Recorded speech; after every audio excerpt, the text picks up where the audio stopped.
never in the history of Andhra Pradesh,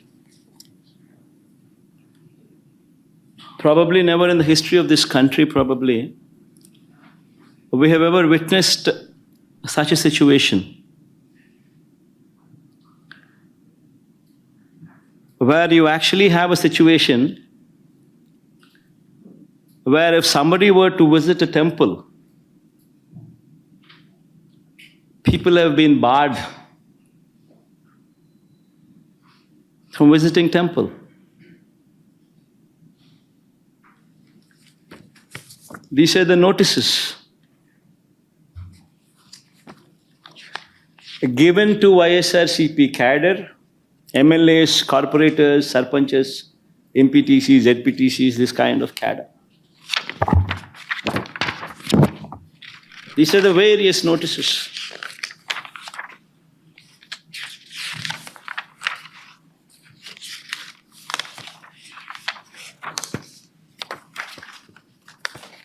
Coming out from various districts.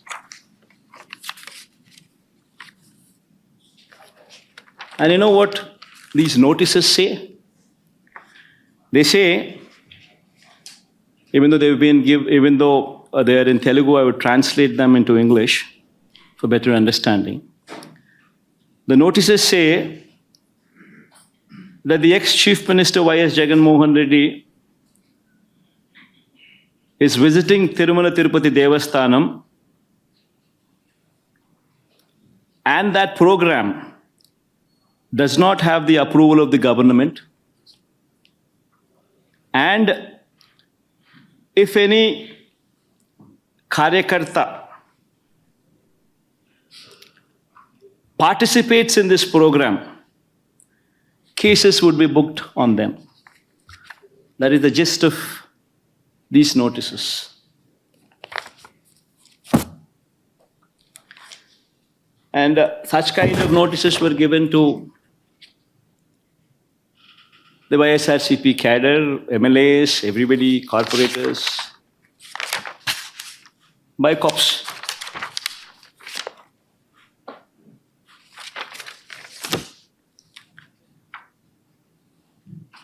Now, the surprising factor is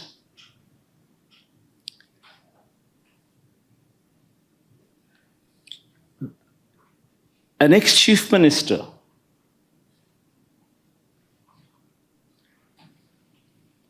who has visited Tirupati Devasthanam temple not once but several times before.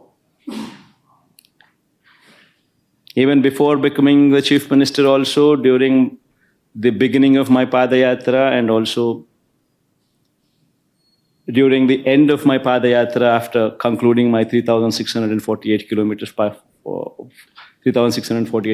of my Padayatra before I returned home, I walked all the way onto the top. And Chandrababu Naidu was the chief minister then. Several times in the past, we visited Tirupati Devasthanam, even before I became the chief minister. And after I became the chief minister, every year, TTD invited me. And on their invitation, I had the opportunity to give clothes to Lord Venkateshwara Swami. Every year.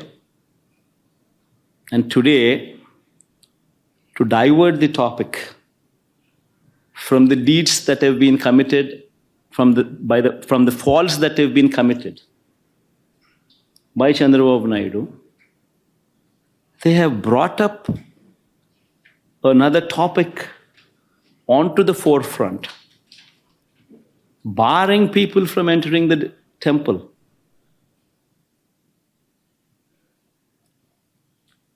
In fact, I'd like to say I like everybody to notice these aspects. I like everybody to see these aspects. What happened during the so-called controversy on Laddus? Tirumala Tirupati Devasthanam reputation has been lowered by Chandrababu Naidu.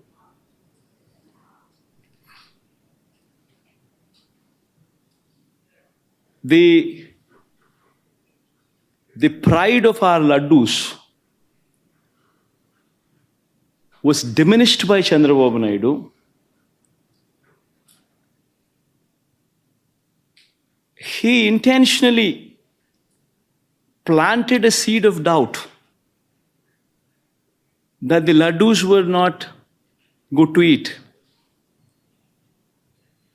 even though he knew very well that he was lying.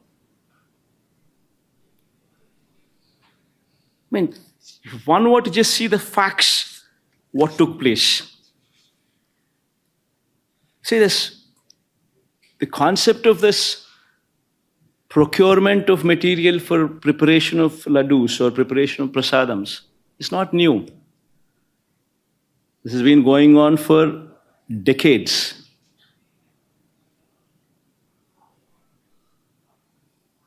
Tirumala Tirupati Devasthanam board is a very pristine board. You have people from all walks of life, from different states who are board members. In fact, to get a membership onto the board, you actually have recommendations from central ministers. You have recommendations from the neighboring state chief ministers.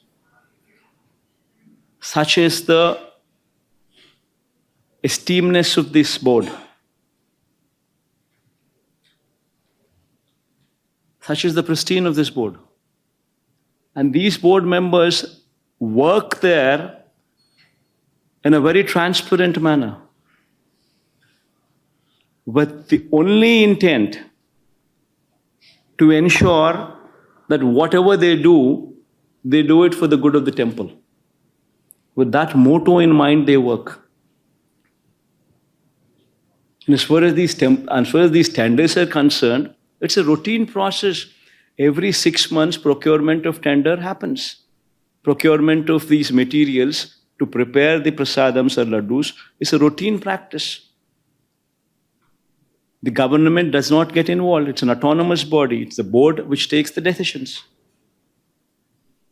The conditions which are applicable for anybody to be participating in these tenders are also not new. They've been in existence also for decades. The quality of the material, what is asked for, is also been the same for decades. It's a routine process. And during the course of this routine process, which takes place every 6 months, e-tenders have been called for.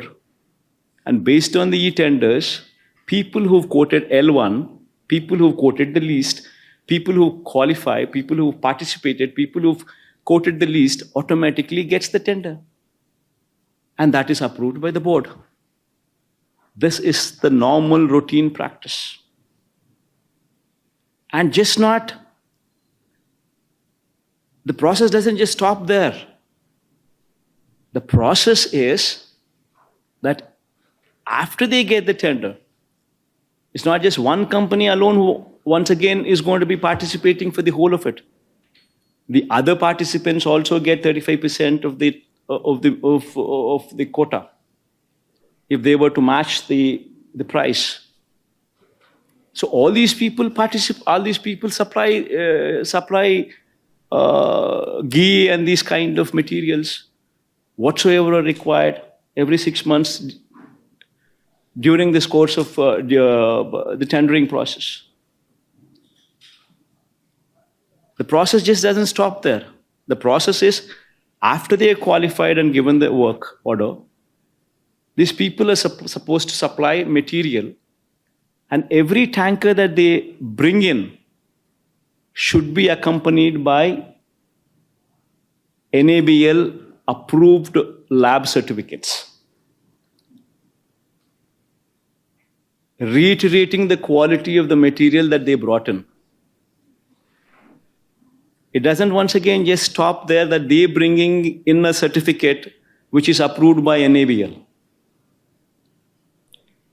After the tanker reaches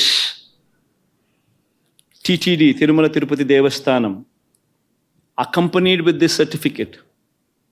After that, the TTD conducts 3 tests. They conduct 3 tests for every tanker. Even if one test were to fail out of the 3, the material is rejected.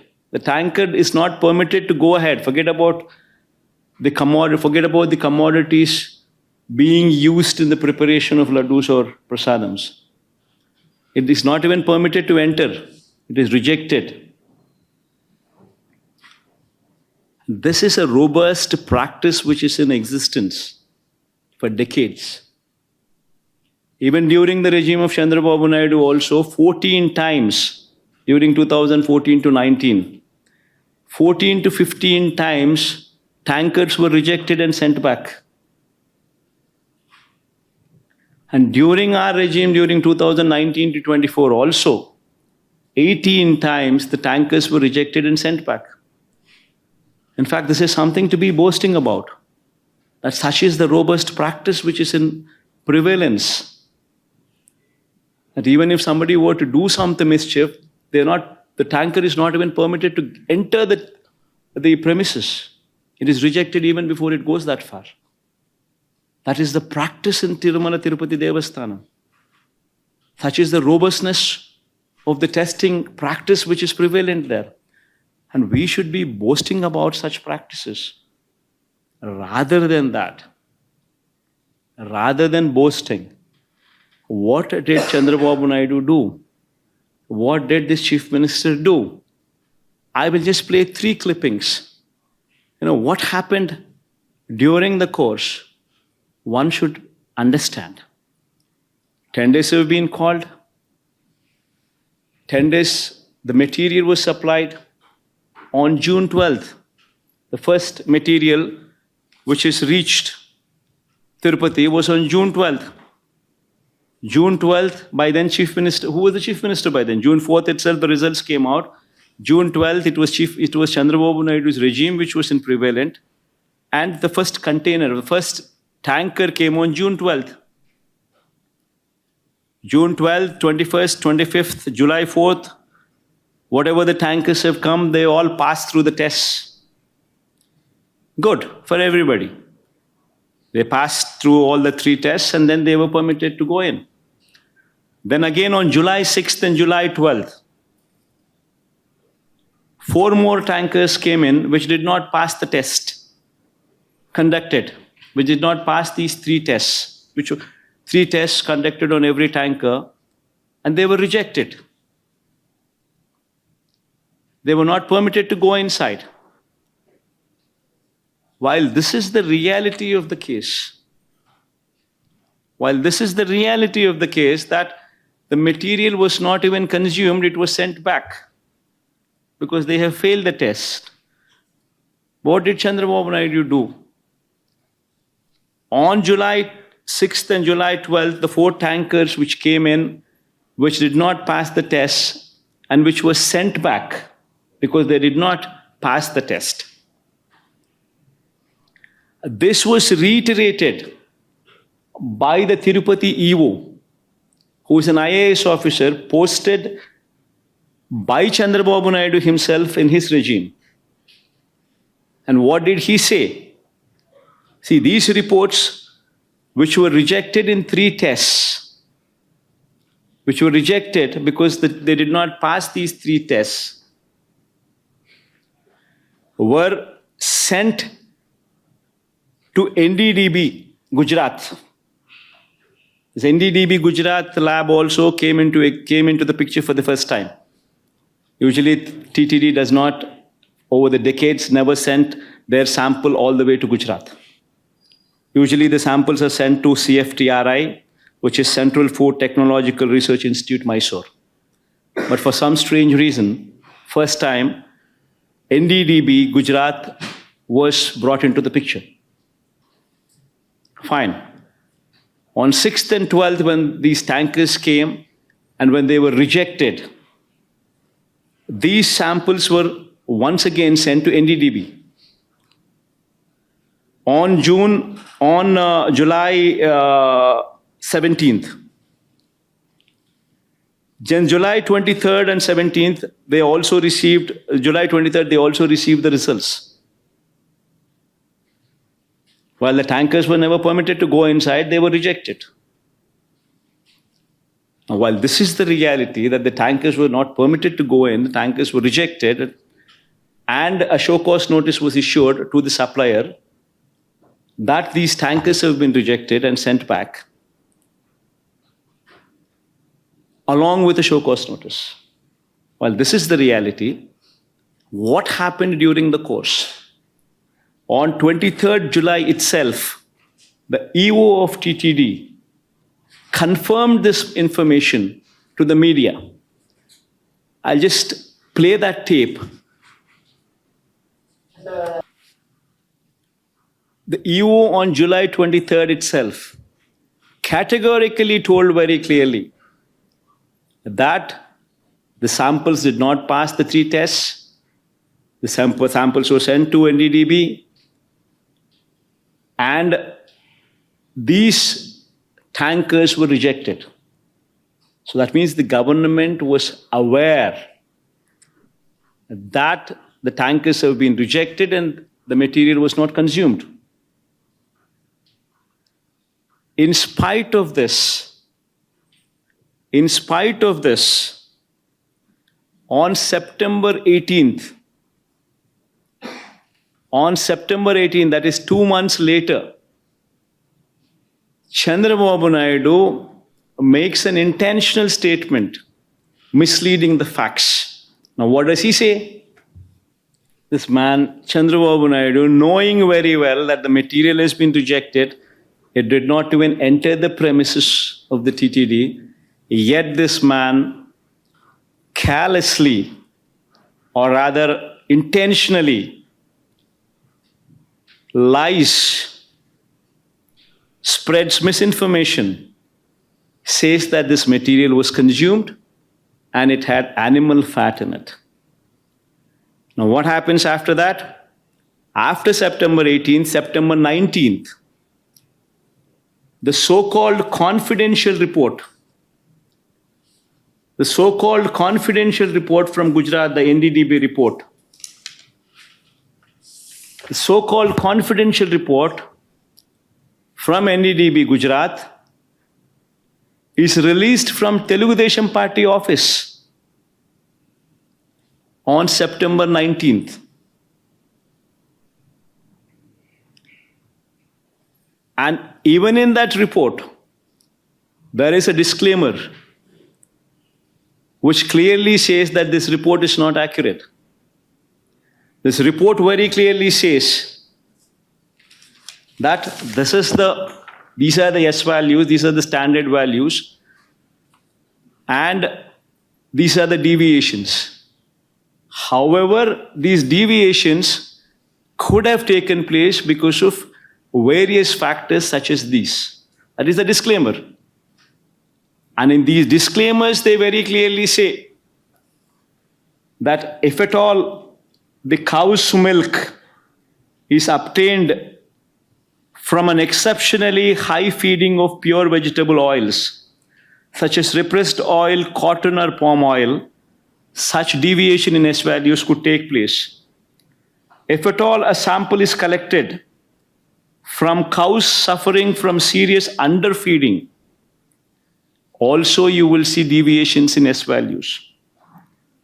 Also, you would find deviations if this milk is obtained from bovine milk other than cow's milk. And so on and so forth are the disclaimers which clearly say that these reasons could all be a part for the S value deviations. And Chandrababu Naidu, knowing very well, in spite of this report, in spite of these disclaimers, in spite of the fact, knowing very well that this, irrespective of all these things, because this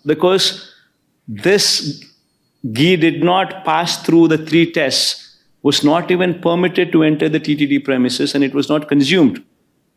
Knowing very well, yet September 18th, he makes a statement intentionally lying, September 19th, his Telugu Desam Party office releases this so-called confidential data, so-called confidential report from Telugu Desam Party's office. Then on September 20th, the TTD EO, once again a government official IAS officer appointed by Chandrababu Naidu himself as TTD EO, once again addresses the press. And what does he say in that press? So the EO very categorically, once again on 20th, says that these tankers were rejected and sent away. And they were not used. And on 22nd, the TTD EO himself also gives a letter, his report, his findings to the state government. This is the TTD EO signature down beneath. And in that report, what does he say? He says few important things. He says he was selected through e-tender, started supplying from 12th June.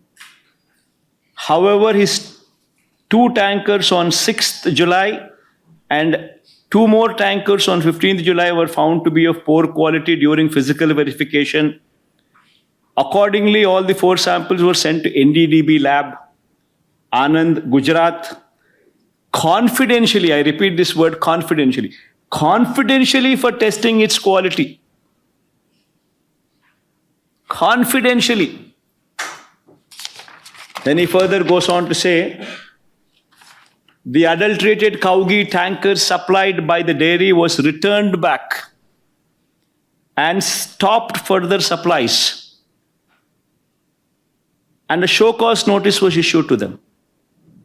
So he once again reiterates his stand, reiterates and says the facts that these 4 tankers were rejected, they were not permitted to go inside, and they were not consumed.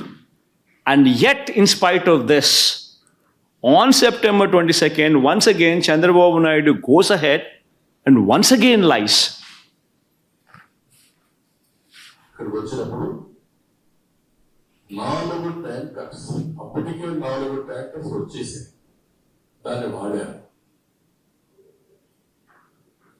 On September 22nd, he once again reiterates his lies and says that this impure ghee was consumed.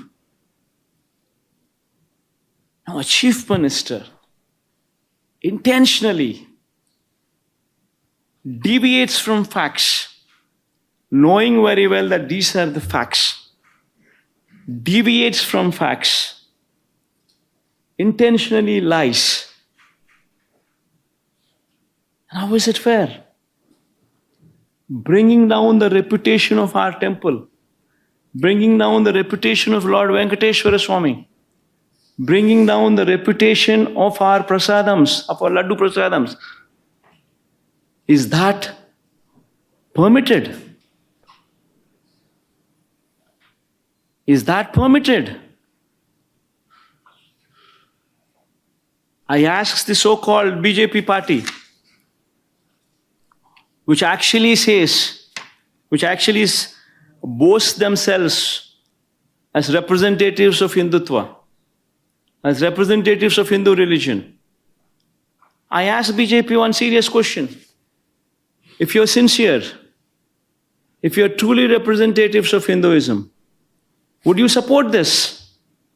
A chief minister intentionally lying, bringing down the reputation of Lord Venkateshwara Swami, bringing down the reputation of Venkateshwara Swami's prasadams, intentionally for political gains. If someone, just because they're part of NDA, if they are at liberty to spread these kind of lies, and yet BJP aware of all these facts, knowing very well that these are the facts, how can the BJP support Such a person as Chandrababu Naidu without sending him to prison. If at all the Hindutva values they hold are dear and near and are sincere. If one intentionally brings down the reputation of the temple, how is it that the BJP is sitting silent? Worse, BJP joins the party bandwagon. BJP leaders from Hyderabad also come down to Tirupati. They once again try to deviate this topic from Laddu Prasadams to my declaration.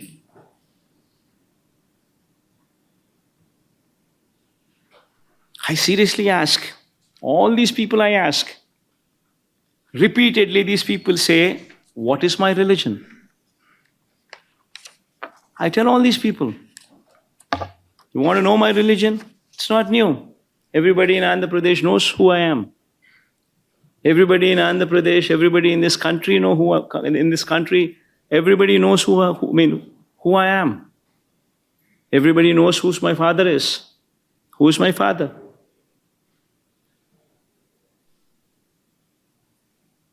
Everybody also knows how many times I've been to Tirumala Tirupati Devasthanam. My father gave, in every Brahmotsavalu, my father was blessed with the opportunity to present clothes to Lord Venkateshwara Swami, to the temple. 5 years in a row he was blessed with that opportunity. Even before I became the chief minister, several times I had visited Tirumala Tirupati Devasthanam. Even before I had started my Padayatra, I took Lord Venkateshwara Swami's blessings before I started my Padayatra also. And even after my Padayatra, the conclusion, I had actually walked all the way to the top of the mountain, taken his blessings before my Padayatra could conclude. And later I became the chief minister. And 5 years, every Brahmotsavalu, I was blessed with the opportunity to present the clothes. Why is it that my religion was not questioned then? Why is it that my declaration was not a question then? I accompanied the Prime Minister. I accompanied all these people. The President. I accompanied the Chief Justice. I accompanied the Prime Minister. Why was it not a question then? I ask one simple question to everybody. In fact, this is the Constitution of India. According to the preamble, India is a sovereign, socialist, secular, democratic republic. This is the Constitution. And I say, what kind of country are we living in? That a person visiting the temple needs to disclose his religion before he is permitted to enter the temple. What kind of secularism is this? What kind of a secular country are we living in? I ask everybody. And if somebody were to ask what my religion is, I once again reiterate to everybody. In between the four walls in my house, I read the Bible. But when I go out of the house, I am a Hindu, I am a Muslim, I am also a Sikh.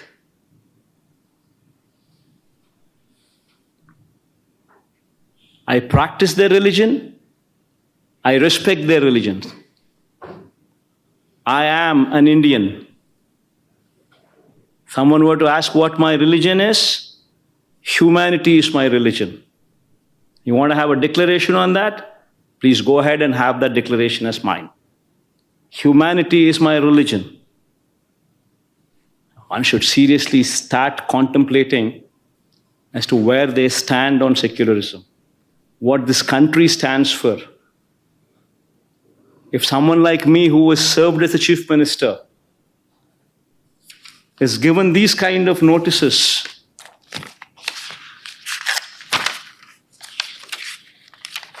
someone like me who's visited Tirupati not once, but at least 10 times before,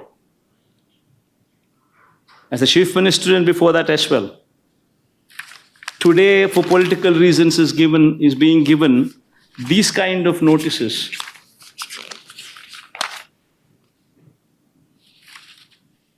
Barring somebody from entering the temple. What about the poor? What about the Dalits? Can they enter these temples? What kind of a message are we sending? What is BJP doing about it? Is this what they stand for? Right in front of their eyes, glaring evidence of Chandrababu Naidu misusing his power, bringing down the reputation of our temple, bringing down the reputation of our prasadams, intentionally lying for political gains. And yet, that person is permitted to go scot-free. BJP does not do anything about it. And yet they say they are representatives of Hindutva. Hindutva stands for humanity. This is the first thing what anybody should understand. I think I rest my case here.